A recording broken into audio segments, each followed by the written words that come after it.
កញ្ញាសូមធ្វើខ្លួនឲ្យល្អកុំស្ដោះស្គរកៅស៊ូលើដីវាគ្មានអនាម័យអូអ្នកសុំទានបោះសម្អាតតែផ្លូវទៅកុំខ្វល់រឿងអ្នកដទៃ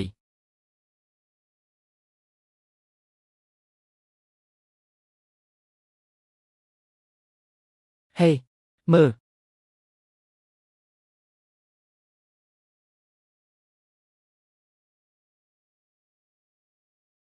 ពួកគេមិនមែនជាស្ដេចសង្គ្រាមនិងជាអ្នកស្នេហាជាតិរបស់តាហ្វឹងគឺមេតបសៀវពូនិងមេតបមូហ្វឹងហេតុអ្វីបានជាមនុស្សដ៏អំណាចទាំងពីររបស់តាហ្វឹងនៅទីនេះក្នុងពេលតែមួយឬក៏អ្នកបោះសម្អាតផ្លូវបានប្រព្រឹត្តអក្រិតកម្មអ្វី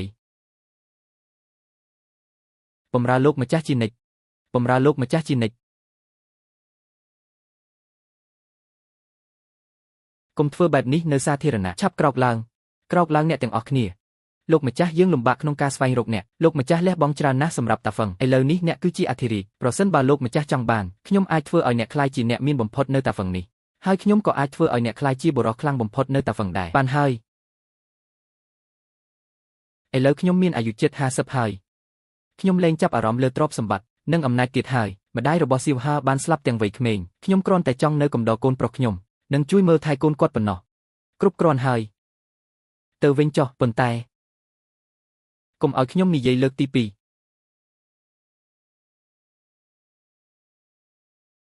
លោកម្ចាស់ត្រូវយកកាតនេះទៅកុំយល់ច្រឡំលុយនេះសម្រាប់ចូលនិវត្តន៍វានៅសល់ប៉ុន្មានរយលានខ្ញុំដឹងថាអ្នកចូលចិត្តផឹកកាហ្វេប៉ាស៊ឺឡែនពណ៌លឿងនេះជាកាដូជាតិជូនអ្នកអាចប្រើវាឆុងកាហ្វេនេះជាវិមានដ៏ប្រណិតសឹងយានកូទីសម្រាប់អ្នកសម្រាប់លំហែកាយខ្ញុំមិនត្រូវការទេកុំឲ្យខ្ញុំអីយកវាទៅហេបើអ្នកមិនចូលចិត្តបោះវាចោលទៅលោកម្ចាស់លេខពួកយើងមិនបានបដូរទេបើអ្នកត្រូវការអ្វីតាក់ទងពួកយើងបាន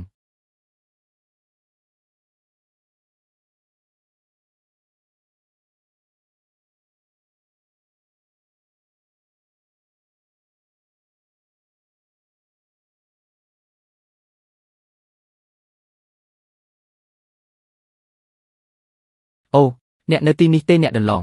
តើមានអ្វីនៅក្នុងនេះសាវហប៉ាអ្នកមកវិញហើយប៉ា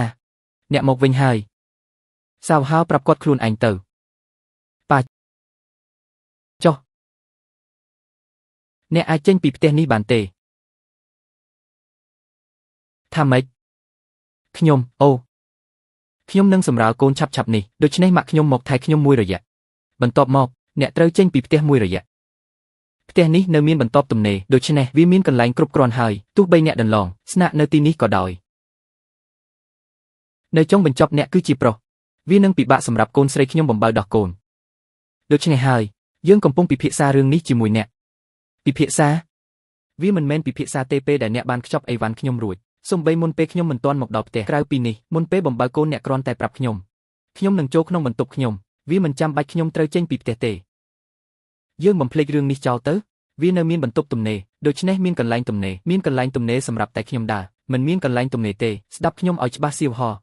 ប៉ាអ្នកត្រូវតែចេញនៅថ្ងៃនេះវាចង្អៀតក្នុងការមានកំណើតទី3ក្នុងផ្ទះពេលទីរោគកើតមកម្យ៉ាងទៀតគ្មានអ្នកណាចង់រស់នៅជាមួយឪពុកម្ដាយដូចអ្នកទេសៀវហខ្ញុំអាចជួយអ្នកមើលថែកូនធ្វើម្ហូបឲ្យអ្នកទាំងពីរនឹងមើលថែអ្នកយើងមិនត្រូវការទេយើងមិនពិការទេក្រៅពីនេះអ្នកដឹងទេតើមានបាក់តេរីប៉ុន្មាននៅពេលអ្នកសម្អាតនិងប្រមូលសម្រាមទីនោះរៀងរាល់ថ្ងៃខ្ញុំចិត្តសម្រាលកូនឥឡូវហើយចុះបើទីរោគឈឺដោយសារអ្នកទេដន្លងខ្ញុំមិនមានន័យប្រមាថអ្នកទេប៉ុន្តែក្នុងនាមជាប្រុសអ្នកគួរតែចេញយូរហើយការធ្វើស្បែកក្រាស់មិនល្អសម្រាប់អ្នកទេខ្ញុំបានបង់ថ្លៃផ្ទះនេះតើខ្ញុំធ្វើស្បែកក្រាស់យ៉ាងម៉េចសុំទោស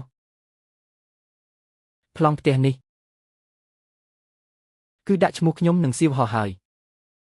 វាគ្មានអ្វីតាក់ទងនឹងអ្នកទេសូមចាក់ចេញសូមឪពុកខ្ញុំខិតខំពេញមួយជីវិតសម្រាប់ខ្ញុំកុំនិយាយជាមួយគាត់របៀបនេះអ្នកអូយឈឺពោះម៉ាក់អូសូមសៀវហោតើចង់ឲ្យខ្ញុំបាត់បង់កូនឬខ្ញុំគិតយូរទៅពិបាកណាស់ជ្រើសរើសរវាងប៉ាអ្នកនិងខ្ញុំព្រមទាំងកូនផងដែរ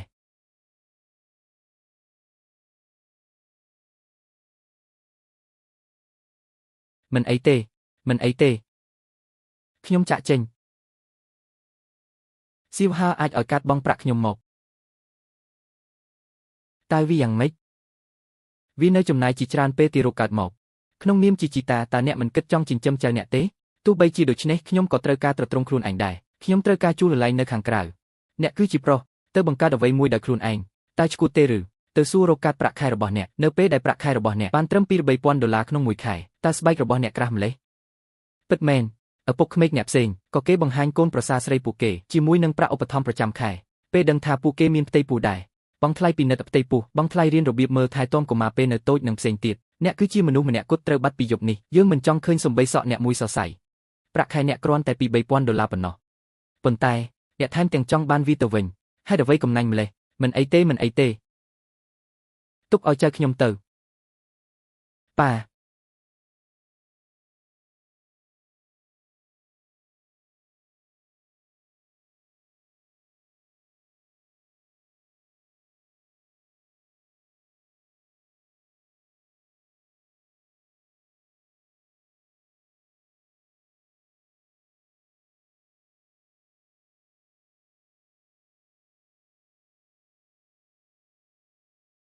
កាលនៅក្មេងខ្ញុំជាវីរៈបុរសស៊ូដើម្បីជាតិពេលចាស់ទៅខ្ញុំមានវាសនានៅម្នាក់ឯង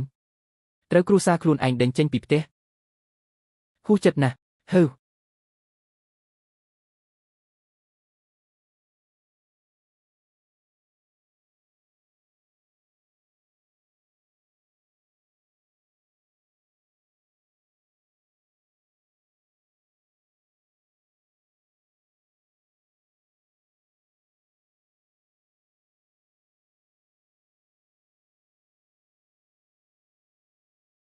ចេញមកអេតើពួកឯងចង់បានអីឈប់ស្រែកឈប់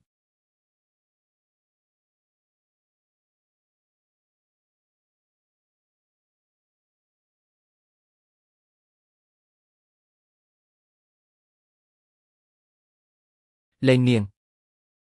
លោកលោកជួយខ្ញុំផងកញ្ចាស់សុំទានមិនមែនជារឿងអ្នកទេចេញទៅមិនដូច្នោះទេអ្នកនឹងឈឺសាច់មិនខានលែងនាងទៅខ្ញុំនឹងចេញដោយខ្លួនឯងអ្នកចង់ត្រូវមែនទេ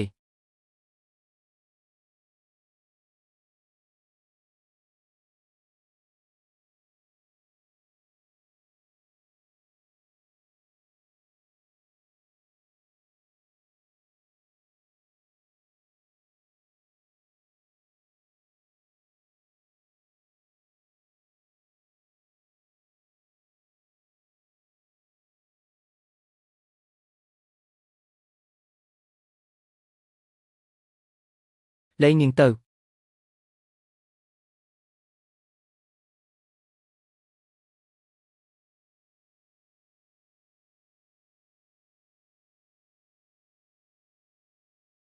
អ្នកនាង